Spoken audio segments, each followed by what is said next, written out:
flushing flushing coolant.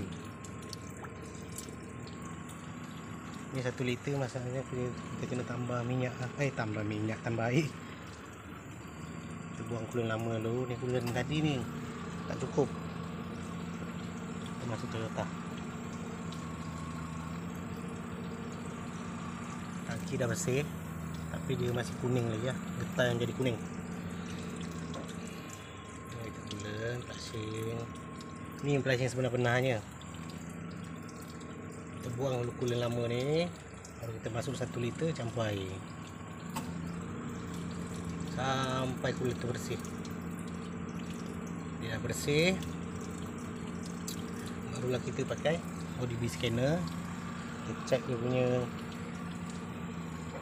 punya apa, graf dia berapa dia naik. Biasa kalau flushing Proton CB ni kipas radiator ni akan pusing 97, 98. 98, 99.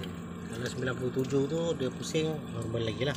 Tapi di bawah 96 berarti dia ada masalah. Sama thermostat ni dia tak ada thermostat, ataupun dia casing saja, ataupun dia water tank sensor ni. Ni water tank sensor ya.